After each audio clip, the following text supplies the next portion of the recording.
আজকে একটু আলোচনা করি, যদি রোজা পালন না করি এ রমজানের দিবসে, তাহলে মহান আল্লাহর পক্ষ থেকে কি শাস্তি রয়েছে। তো হাদিসটা বর্ণনা করেছেন আবু উমামা বাহরি রাদিয়াল্লাহু তাআলা আনহু, সহিহ ইবনে খুজাইমা 1986 নম্বর হাদিস। সহিহ ইবনে হিব্বান হাদিসে এসেছে উমামা ইবনে বাহরি রাদিয়াল্লাহু তাআলা আনহু তিনি নবীজি থেকে বর্ণনা করেন। তিনি বলেন, আল্লাহর নবী সাল্লাল্লাহু আলাইহি ওয়াসাল্লাম বর্ণনা করেছেন, বিশ্বনবী একদা এক রাতে ঘুমিয়েছিলেন। আল্লাহর নবী স্বপ্নে দেখলেন দুজন লোক ওনার কাছে আসলো। আল্লাহ নবী বলতেন, লোক আমার মতো বলে আমার 3টি পাহাড়ের দূর। তারপরে দুজন লোক বলছে, ব্যক্তি আপনি এই পাহাড়ের চূড়ায় উঠুন, আপনি পাহাড়ে চড়ে। বিশ্ববিদ্যালয়কে বলে, ও তো ও ফেরেশতা, আমি তো পাহাড়ে উঠতে পারবো না। তখন ফেরেশতা ডাক দিয়ে বলে, আমরা আপনাকে সাহায্য করবো, আপনাকে সহজ করে দেবো, আপনি পাহাড়ে উঠবেন। বিশ্বনবী পাহাড়ে উঠলেন, একবারে চড়াই বিশ্বনবী পাহাড়ে চড়ে উঠলেন। তারপর নবী সাল্লাল্লাহু আলাইহি ওয়াসাল্লাম শুনছে চিৎকার চেঁচামেচি, বিবস্ত্র স্বরে চিৎকার চেঁচামেচি আল্লাহ নবী শুনতে পাচ্ছেন। আল্লাহ নবী জিজ্ঞাসা করলেন, ফেরেশতারা এগুলো কিসের চিৎকার, এমন বিকট শব্দে এগুলো কাদের চিৎকার? তখন ফেরেশতারা বলে, ও আল্লাহর নবী, এগুলো হচ্ছে জাহান্নামীদের চিৎকার। জোরে বলেন আউযুবিল্লাহ। তখন ফেরেশতারা আল্লাহর নবীকে নিয়ে কিছু শব্দে অবর বলে। তারপরে বিশ্বনবী দেখছে অনেকগুলো জাহান্নামীকে তাদের মাথাগুলো নিচের দিকে দিয়ে আর পাগুলো উপরের দিকে দিয়ে তাদের মুখগুলো থেকে তাদের মাথাগুলো একেবারে নিয়ে ফেলছে। নাউযুবিল্লাহ। তাদের মুখ থেকে জাহান্নামী ফেরেশতা তাদের মুখগুলো একবারে চিরে ফেলছে কোরআন দিয়ে। আর ওই মুখগুলা চিরে ফেলার কারণে ওই মুখ থেকে রক্ত বেয়ে বেয়ে পড়ছে, টঙ্কন করে রক্তগুলো পড়ছে।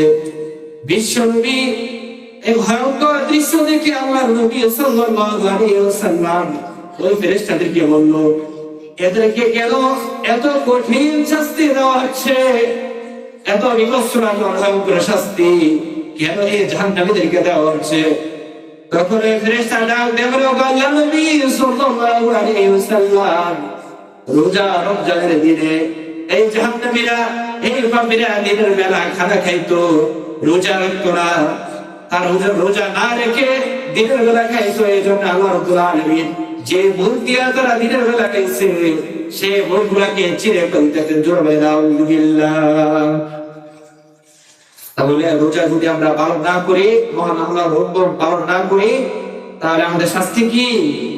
আমাদেরকে উল্টা লটকায়া মুখগুলা কোরআন দিয়ে একবারে ফেলে দিবে। এই মুখ দিয়ে যে খাইছেন, এই খাওয়ার কারণে এই মুখগুলা জাহান্নামের ফেরেশতা চিরে দিবে। কেমন বিভৎসর, কেমন ভয়ানক দৃশ্য একবার কল্পনা করেন। আপনার বুকে সামনে একটু ব্যথা পেলে, একটু আচরণ লাগলে কত জ্বলে, কত ব্যথা লাগে। আর ওই দিন জাহান্নামের ফেরেশতা পুরা মুখটাই চিরে ফেলবে। আউযুবিল্লাহ। তাহলে এটা আবার বানানোর কথা না। আবু উমামা বাহলি সাহাবী তিনি বর্ণনা করেছেন।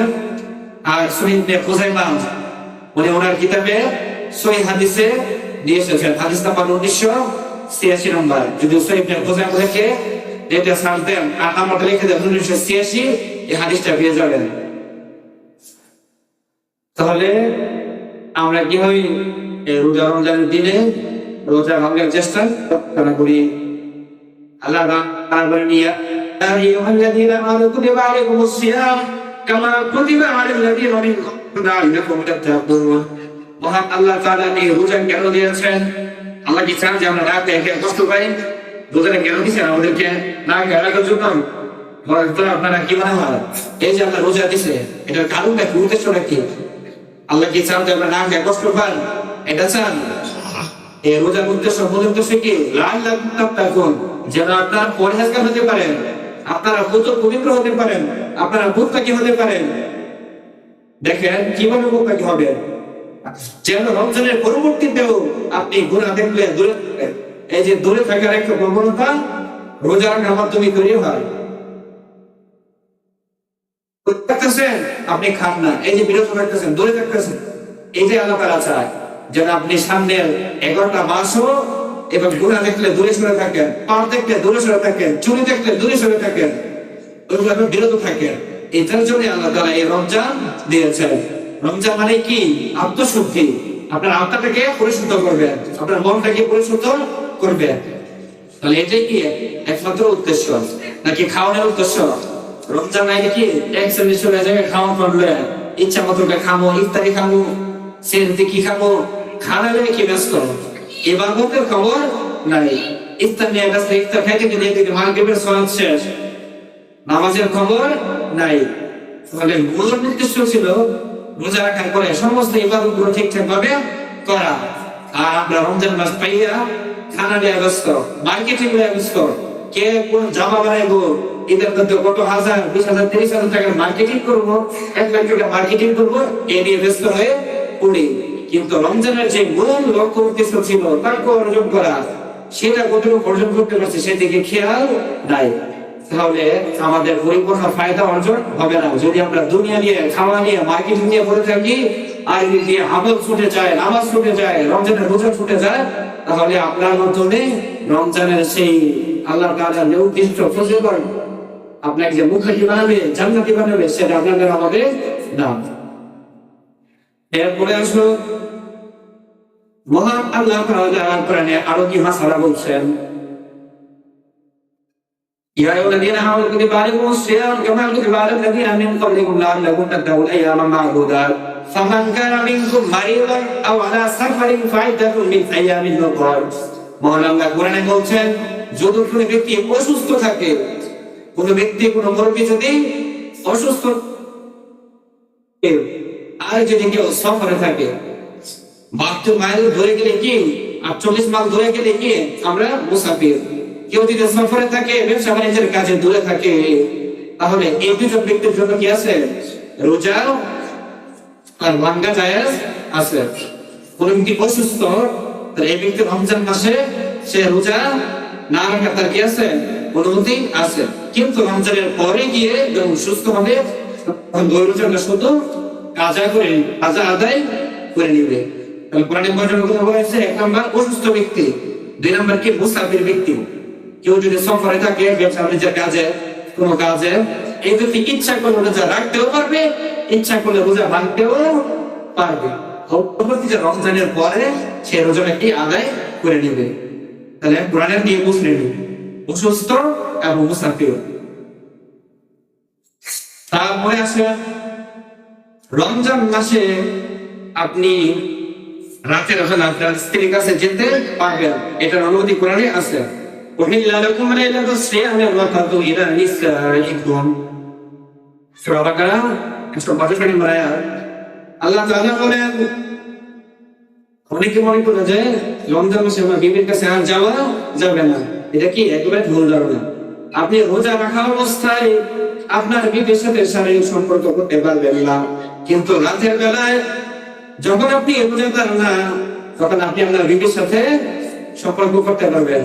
এটা আল্লাহ বলতেছেন যে রমজানের রাতে স্ত্রীদেরকে তোমাদের জন্য বৈধ করা হয়েছে, হালাল করা হয়েছে। এরপরে আসেন, কিন্তু তারা বলেন ওয়ালা তুবাশিরুনা ওয়া আনতুম আকিফুনা বিল মাসাজিদ, কিন্তু যদি তোমরা মসজিদে ইতিকাফ করছো, তাহলে তোমাদের জন্য কি তোমাদের বিবির কাছে তখন আর যাওয়া হালাল না। যদি কেউ মসজিদে ইতিকাফে বসে, ইতিকাফ বসে না 10 দিন 8 দিন, ওই সময় কি বিবির কাছে যাওয়া হালাল হবে না। এটা হলো কোরআনের মাসআলা। এরপরে হাদিস শরীফ থেকে মাসআলা দেখি। এবার নিয়ত সম্পর্কে একটু আলোচনা করি। আমরা জানি প্রত্যেকটা আমলের আগে আমাদেরকে নিয়ত করাটা ফরজ। ইন্নামাল আমালু বিন্নিয়াত, প্রত্যেকটা আমলের জন্য কি নিয়ত করা ফরজ। হ্যাঁ, তবে নিয়ত তার সম্পর্ক হচ্ছে কলবের সাথে, পরন্তু নিয়তের সম্পর্ক কার সাথে? মনের সাথে। আপনি কোন একটা নেক আমল করবেন, সেটা নিয়ত কোথায় করবেন? মনে মনে। এবার আপনি যদি লোকটা কারো নিয়ত থাকে কোন একটা আমলে, যে আমি নামাজ পড়তেছি, মানুষের দেখায় রমজানে যদি না পড়ি মানুষে কি করবো? নামাজ না পড়লে রমজানের দিন নামাজ পড়ে না, এই নিয়ত যোগ নিয়ে যদি কেউ নামাজ পড়ে যে মানুষ খারাপ করবো আমি নামাজ না পড়লে, এই নিয়ত করে নামাজ পড়া কি শিরক? আচ্ছা হাদিসে দেখি শাদ্দাদ ইবনে আউস রাদিয়াল্লাহু তাআলা আনহু তিনি বর্ণনা করেন সামিআতু রাসূলুল্লাহ সাল্লাল্লাহু আলাইহি ওয়াসাল্লাম ইয়াকুলু রাই ফাকাদ ইশতারাকা ওয়া মান সামা রাই ওয়া মান তাসাদ্দাকা রাই ফাকাদ শারাকা। ওই সাহাবী বর্ণনা করেন আল্লাহর নবী বলেছেন আমি শুনেছি কোন ব্যক্তি যদি মানুষকে দেখানোর জন্য নামাজ পড়ে তাহলে সে শিরক করলো। বলবে নাউযুবিল্লাহ। মানুষের দেখানোর নিয়তে যদি আপনি নামাজ পড়েন আপনি কি করলেন? শিরক করলেন। এরপরে আল্লাহর নবী বলেন কেউ যদি মানুষকে দেখানোর জন্য রোজা রাখে সেও কি করলো? শিরক করলো। কেউ যদি মানুষকে দেখানোর জন্য দান করে সেও কি করলো? শিরক করলো। তাহলে অবশ্যই আপনার নিয়তটা আগে পরিশুদ্ধ করতে হবে, বিশুদ্ধ করতে হবে। প্রত্যেকটা আমলে আপনাকে বিশুদ্ধ নিয়ত নিয়ে করতে হবে। প্রত্যেকটা আমলে একমাত্র আপনি আল্লাহকে খুশি করার জন্য করবেন। আপনার প্রত্যেকটা কাজ, প্রত্যেকটা আমল কাকে খুশি করার জন্য করবেন? যদি বলেন কাকে খুশি করার জন্য করবেন, তাহলে এই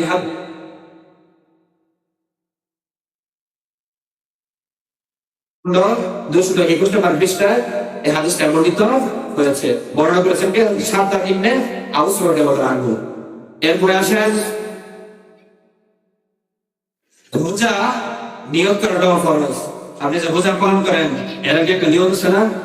এই রোজার নিয়ত করাটাও কি ফরজ। আসেন একটা হাদিস শুনি। হাদিসটা বর্ণনা করেছেন আম্মা জান হাফসা রাদিয়াল্লাহু তাআলা আনহা। উনি বলেন আল্লাহর নবী সাল্লাল্লাহু আলাইহি ওয়াসাল্লাম মান লাম ইয়াতবা'আস সিয়ামা ক্বাবলা আল-ফাজরি ফালা সিয়ামা লা। সহিহ আবু দাউদ এবং তিরমিজির হাদিস। সহিহ আবু দাউদের 2454 নম্বর হাদিস। হযরত হাফসা রাদিয়াল্লাহু তাআলা আনহা বলেন কোন ব্যক্তি যদি ফরজ রোজা ফজর নামাজের আগে সে নিয়ত না করে, ফরজ রোজার নিয়ত যদি ফজর আগে না করে তাহলে তার রোজা হবে না। দেখছেন হাদিসটা? কেউ যদি রমজানের রোজা ফজর নামাজের আগে সে নিয়ত না করে তাহলে কি তার রোজা হবে না।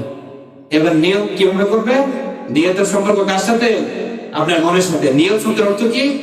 ইচ্ছা করা, প্রবল সম্পর্ক করা। ইচ্ছা করা কার সাথে সম্পর্ক? দিলের সাথে, কলবের সাথে, মনের সাথে, মুখের সাথে না।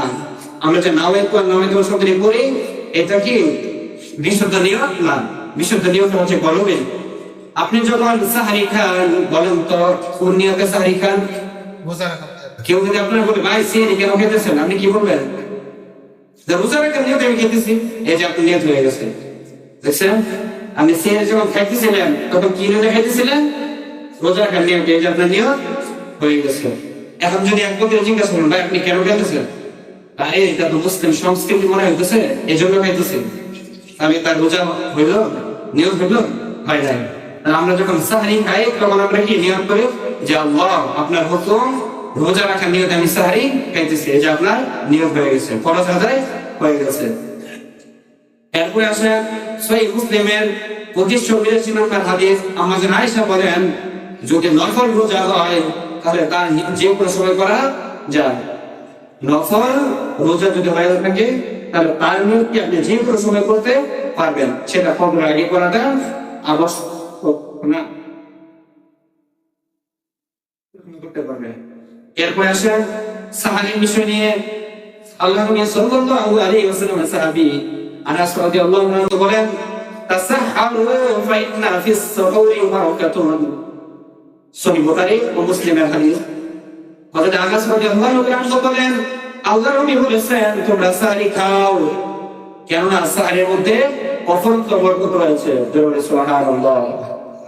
আল্লাহর নবী সাল্লাল্লাহু আলাইহি ওয়াসাল্লাম বলেছেন সাহরি অনেক বরকতপূর্ণ একটি খাবার, কাজে তোমরা সাহরি ত্যাগ করো না। কেননা সাহরি খাওয়ার সময় আল্লাহ তাআলার পক্ষ থেকে অগণিত অজস্র রহমত তোমার উপর বর্ষিত হতে থাকে এবং ফেরেশতারা তোমাদের জন্য রহমতের দোয়া করতে থাকে। জোরে বলুন সুবহানাল্লাহ। এই জন্য সাহরিতে নবীজি বলেন এক গ্লাস পানি হলে তোমরা পান করো। অনেকে দেখেন যে রাতে 1টা বাজে 2টা বাজে 12টা বাজে খাইলাম যে আর বুড়া দ্রুতমুখী খাইলেন, কখন শেষ হয়ে যায় একবারে ফজর আগে যায় বসে এমনটা করে কি উচিত না। আমরা বরকত থেকে বঞ্চিত হবো। যদি আপনার রোজা হয়ে যাবে অসুবিধা নাই, সাহারি কালের যে বরকতটা আল্লাহ তাআলা যে রহমত বর্ষণ করেন, ফেরেশতা যে দোয়া করেন, ওইটা থেকে আমরা বঞ্চিত হবো। তাহলে যদি বলেন যে সাহারিটা হলে অর্থত পক্ষে এক গ্লাস পানি হলো কি তুমি পান করো। এরপরে আসেন, এরপরে মাসআলা দেখি আল্লাহ নবী সাল্লাল্লাহু আলাইহি ওয়াসাল্লাম আরেকটা হাদিসে বলেন যে সমস্ত নবীদের তিনটা বৈশিষ্ট্য ছিল। সালাতুল আখলাকের নবুওয়া তাজিল উস্তাদ ওয়াদাতুস সাফার ওয়া ইয়ামিন আল-শিমাল ফিস সালাতা রাওয়াত তাবারানি সহিহ জামু সহিহ 3 নম্বর খন্ড 3034 নম্বর হাদিস। আল্লাহ নবী বলেন প্রত্যেক নবী রাসূল সাল্লাল্লাহু আলাইহি ওয়াসাল্লাম বলেন সব সময় ইফতার সময় হওয়ার সাথে সাথে তাড়াতাড়ি ইফতার করতেন। তাহলে ইফতারের সময় কি করতেন? তাড়াতাড়ি করতেন। ইফতারের সময় হয়েছে সাথে সাথে ইফতারি শুরু। অনেকে দেখা যায় একবার মাগরিব নামাজ পড়ে তারপরে ইফতারি করবো, উচিত না। কি বলেছেন যে মাগরিবের নামাজের আগে তোমরা কি করো? ইফতার শুরু করো, ইফতার খাওয়া দাওয়া করো। ইফতার সময় হওয়ার সাথে সাথে ইফতার করো, এটা নবীদের বৈশিষ্ট্য। তারপরে নবী সাল্লাল্লাহু আলাইহি ওয়াসাল্লাম বলেন ওয়া তাআখির সাহুর, এবং বিলম্ব করে সেহরি খাও। কেউ যদি 1টা বাজে সেহরি খায় না, 2টা বাজে খায় না, তাহলে এটা কি হলো না? নবীদের সে আমলটা হয়নি। সেহরি খাবেন একটা শেষ মুহূর্তে, ধরেন 1 ঘন্টা সময় বাকি আছে, আপনি আধা ঘন্টা সেহরি খান আর আধা ঘন্টা বাকি আছে, এমন সময় করে সেহরি খান, তাহলে নবীদের সাথে আমলটা হয়ে যাবে। আচ্ছা, এরপরে হাদিসে যাই, আল্লাহ নবী সাল্লাল্লাহু আলাইহি ওয়াসাল্লাম বলেছেন, আনাস ইবনে মালিক রাদিয়াল্লাহু তাআলা থেকে বর্ণিত হাদিস, আরবিটা বুঝছি না। আল্লাহ নবী সাল্লাল্লাহু আলাইহি ওয়াসাল্লাম বলেন যে তোমরা যখন ইফতার শুরু করবে তখন কাঁচা খেজুর দিয়ে ইফতার করা সুন্নাত। প্রথমে ইফতারটা শুরু হবে কি দিয়ে? কাঁচা খেজুর দিয়ে। এরপর আল্লাহ নবী সাল্লাল্লাহু আলাইহি ওয়াসাল্লাম বলেন মান লাম তাকুন আও তাবাবুন ফালা তাওরাতি, যদি কাঁচা খেজুর না পাও তাহলে শুকনো খেজুর দিয়ে ইফতার শুরু করো। এরপর যদি খেজুর না পাও তাহলে আল্লাহ নবী সাল্লাল্লাহু আলাইহি ওয়াসাল্লাম শুরু করো, পানি দ্বারা প্রথম ইফতার শুরু করো। আমরা তো প্রথমে পাগল হয়ে যাই কমলা শরবতটা আগে কেমন, তাহলে সুন্নত তরিকা কি আগে খেজুর দিয়ে শুরু করা, তাহলে কি আপনার ইফতার হয়ে গেল, সুন্নত আদায় হয়ে গেল। এরপরে আসেন আল্লাহ নবী সাল্লাল্লাহু আলাইহি ওয়াসাল্লাম কি বলেছেন। এরপরে গত জুমায় হাদিসটা বলেছিলাম যে কোন ব্যক্তি যদি একজন রোজাদারকে ইফতার করায়, তাহলে সেই ব্যক্তি রোজা রেখে সারাদিন রোজা রেখে যতটুকু সওয়াব পেয়েছে সে ইফতার করানোর কারণে ততটুকু সওয়াব সে পাবে। ওই রোজাদারের সওয়াবটা এর কমতি হবে না। ধরেন একজন ভিক্ষুক, একজন অসহায় লোক, সে সারাদিন রোজা রেখেছে, ক্লান্ত শ্রান্ত, এই ব্যক্তিকে আপনি একটা খেজুর দিয়ে, কিছু ফলমূল দিয়ে, কিছু ইফতার দিয়ে তাকে ইফতার করালেন। ওই যে ভিক্ষুক অসহায় লোক সারাদিন রোজা রেখে যতটুকু সওয়াব সে অর্জন করেছে, আপনি আল্লাহকে খুশি করার জন্য তাকে ইফতার করার কারণে আপনিও সেই একই সমান সওয়াব পাবেন। সুবহানাল্লাহ। ওই ভিক্ষুকের সওয়াব কি কোনো কমতি হবে না, তার রোজাতে তার সওয়াবের কোনো কমতি হবে না। তাহলে হাদিসটা গত জমা বলেছেন তিরমিজির হাদিস 3 নম্বর খন্ড 807 নম্বর পৃষ্ঠা। এরপর আসেন তারাবি নিয়ে একটু আলোচনা করি, রোজা ভঙ্গের কারণে যেতে পারি না। তারাবির ব্যাপারে আবু হুরায়রা থেকে হাদিস, মান কামা রমাদানা ঈমানান ওয়া ইহতিসাবান গুফিরা লাহু মা তাকদ্দামা মিন যামবি। হযরত আবু হুরায়রা বলেন, যে ব্যক্তি রমজান মাসে রাতে তারাবি নামাজ সে ঈমানের সাথে, আল্লাহ তাআলার উপর বিশ্বাসের সাথে, সওয়াবের আশায়, আল্লাহর উপর বিশ্বাস রেখে এবং সওয়াবের আশায় যদি সে পূর্ণ রমজান তারাবির সালাত আদায় করে, তাহলে আল্লাহ নবী বলেন গুফিরা লাহু মা তাকদ্দামা মিন যামবি, তার পূর্বের যত গুনাহ আছে আল্লাহ সব মাফ করে দিবেন। সুবহানাল্লাহ। তাহলে এই যে আমরা যে কষ্ট করে তারাবি পড়ি, এটা কি অযথায় বৃথায় করি না, বিশাল এক সওয়াবের আশায় কি আমরা করতে। এজন্য সকলে চেষ্টা করবেন তারাবির নামাজ পড়তে। এখন যদি কোন যেটা তাড়াহুড়া করার লাগবে, ঠিক আছে, তাড়াহুড়ি করে দিলাম, তো আপনারা মসজিদে আসেন, নামাজ পড়েন, বাকিটা মাফ করার মালিক আল্লাহ তাআলা। এরপরে তারাবিতে বলেছিলাম আরেকটি হাদিস, লা ইউসাল্লি আহাদুকুম নাশাতাহু ওয়া ইযা ফাতান মুত্তাফাকুন আলাইহি। বুখারী মুসলিমের হাদিস। কোন ব্যক্তি যদি তারাবি নামাজ পড়তে যায় অনেক বেশি ক্লান্ত হয়ে যায়, অনেক বেশি ক্লান্ত পরিশ্রান্ত যদি হয়ে যায়, এই ব্যক্তিকে বসে বসেও কি তারাবি নামাজ পড়তে পারবে। নফল নামাজ কি কোনো ব্যক্তি ইচ্ছা করেও যদি বসে বসে পড়তে পারবে, কিন্তু সব দেখেও একটু কম হবে। দাঁড়ায় পড়ার যে সওয়াব, বসে পড়লে কি একটু সওয়াবের দিক দিয়ে কম হবে, বাকি নামাজ হয়ে যাবে। এরপরে আল্লাহ নবী সাল্লাল্লাহু আলাইহি সাল্লাম বলেছেন যে যখন ইফতার করবে তখন একটা দোয়া করবে, আল্লাহুম্মা লাকা সামতু ওয়া তাওয়াক্কালতু আলা রিজকিকা আফতারতু। এই দোয়াটা ইফতারের সময় পড়া। আর ইফতারের পরে, ইফতার খাওয়া শেষ, আরেকটা দোয়া নবী শিক্ষা দিয়েছেন, সেই দোয়াটা হচ্ছে যাহাবাল যামাউ ওয়া তাল্লাতিল উরুক ওয়া সাবাতাল আজরু ইনশাআল্লাহ। তাহলে ইফতারের আগে একটা দোয়া পড়বেন, ইফতারের পরে একটা দোয়া পড়বেন। আল্লাহ তাআলা আমাদের সকলকে তৌফিক দান করুক যেন আমরা পূর্ণ রমজান মাস ঠিকভাবে রোজা রাখতে পারি এবং সুন্দরভাবে আমল করতে পারি। আল্লাহ তাআলা তৌফিক দান করুন বলে আমিন। সামনে জমা এসে রোজা ভাঙার কারণগুলো বর্ণনা করব ইনশাআল্লাহ।